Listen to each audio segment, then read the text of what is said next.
नमस्कार, मी डी.टी. आंबेगावे. आपण पाहत आहात सत्य पोलीस टाइम्स. जितेंद्र आव्हाड यांनी प्रकाश आंबेडकर यांना लिहिलं खुलं पत्र. प्रकाश आंबेडकर यांनी दिलं विचार करायला लावणारं उत्तर. दोन्ही पत्रात काय म्हटलंय पाहूया.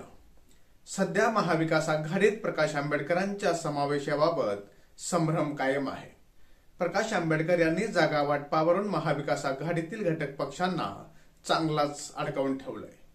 प्रकाश आंबेडकरांच्या जागा वाटपाबाबतच्या भूमिकेमुळे त्यांना समजावण्याचा प्रयत्न आता महाविकास आघाडीतील नेत्यांनी सुरू केलाय.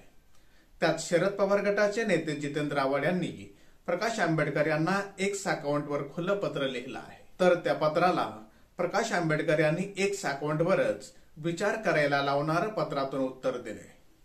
पाहूया दोन्ही पत्रात काय म्हटलंय. जितेंद्र आव्हाड यांनी पत्रात काय म्हटलंय.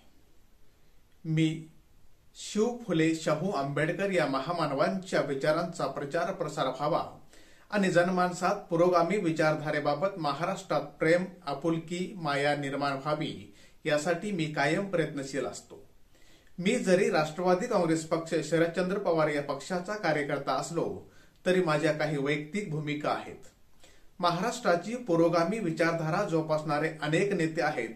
त्यातील महत्वाचे नेते म्हणून म्हणजेच आपणाकडे पाहिलं जात आहे. आपणाकडे डॉक्टर बाबासाहेब आंबेडकर यांचा वारसा आहे. या वारसाचा पूर्ण सन्मान ठेवून मी त्यांना एकच विनंती करू इच्छितो की तुमचे ध्येय आणि आमचे ध्येय एकच आहे. ते म्हणजे संविधान वाचविणे आणि देशातील लोकशाही कशी सुरक्षित राहील यासाठी प्रयत्न करणे. आणि त्यासाठी वाटेल ती किंमत मोजायला मी तयार आहे. आपणही याच विचारांचे आहात. संविधान आणि लोकशाही हे डॉक्टर बाबासाहेब आंबेडकर यांनी या देशाला दिलेलं अमूल्य धन आहे. जर या संविधानाला हात लावला गेला तर पुढील पिढी आपणाला कधीच माफ करणार नाही. त्यामुळे लवकरात लवकर समविचारी पक्षासोबत एखादी बैठक घेऊन महाराष्ट्रात एक वेगळा संदेश दिला जाईल यासाठी आपण प्रयत्न करूया. जय हिंद, जय महाराष्ट्र, जय भीम असं जितेंद्र आव्हाड यांनी प्रकाश आंबेडकर यांना पत्र लिहिलं आहे. तर जितेंद्र आव्हाड यांच्या पत्राला प्रकाश आंबेडकर यांनी एक्स अकाउंटवरच विचार करायला लावणारं उत्तर दिलं आहे. प्रकाश आंबेडकर यांनी पत्रात काय म्हटलंय. श्री जितेंद्र आव्हाड, आपण लिहिलेले पत्र व्यक्तिगत लिहिले आहे. राष्ट्रवादीचे नेते म्हणून लिहिलेले नाही असे आम्ही समजतो. आम्ही नेहमी मानत आलो आहोत की पक्षाची असो की व्यक्तिगत राजकारणाची भूमिका एकच असली पाहिजे. आपण या अगोदरही बीजेपी बरोबर समझोत्यामध्ये होतात, आजही समझोत्यामध्ये आहात आणि यापुढे राहाल याबद्दल व्यक्तिगतरित्या खात्री आहे. परंतु आपल्या पक्षाबद्दल ती खात्री देता येत नाही. त्यामुळे संविधान वाचविणे ही जी आपण व्यक्तिगत जबाबदारी घेतलेली आहे त्याच्याशी आम्ही सहमत आहोत. पण आपला पक्ष संविधान वाचविण्यासाठी पुढे येईल का याबाबत आमच्या मनात शंका आहे. आपल्या परीने आम्हाला संविधान वाचविण्यासाठी जे आणि जेवढे करणे शक्य आहे तेवढे आम्ही संविधान वाचविण्यासाठी करत राहणार आहोत.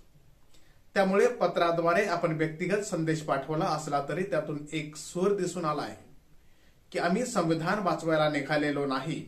या पत्राच्या माध्यमातून आम्ही आपल्याला हे सांगत आहोत की आपल्या पक्षाचे जे प्रतिनिधी त्या बैठकीमध्ये उपस्थित होते त्यावेळी आमच्यातर्फे जेव्हा सांगण्यात आलं की आपल्याला मतदारांना हे आश्वासित करावं लागेल की निवडणुकीनंतर आम्ही बीजेपी किंवा RSS बरोबर समझोता करणार नाही, तेव्हा आपल्या पक्षाचे जे प्रतिनिधी तिथे उपस्थित होते ते त्यावर काहीच बोलले नाहीत.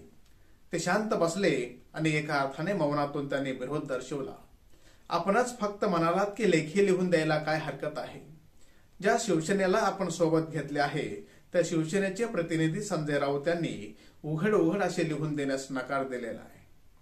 या सर्व पार्श्वभूमीवर बघितले तर आम्हाला जर आपल्या बरोबर यायचे असेल तर आम्हाला खात्री करून घ्यावी लागेल की तुम्ही निवडणूक झाल्यानंतर बीजेपी बरोबर जाणार नाहीत याची खात्री तुम्हाला द्यावी लागेल आणि ती व्यक्तिगत नाही तर तुमच्या पक्षाला द्यावी लागेल.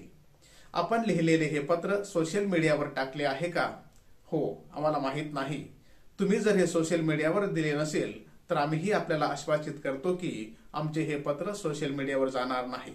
परंतु आपले पत्र जर सोशल मीडियावर गेले तर आमचे पत्रही सोशल मीडियावर जाईल असं प्रकाश आंबेडकर यांनी जितेंद्र आव्हाड यांच्या पत्राला उत्तर दिलं आहे. सामान्य जनतेचा बुलंद आवाज, सत्य पोलीस टाइम्स.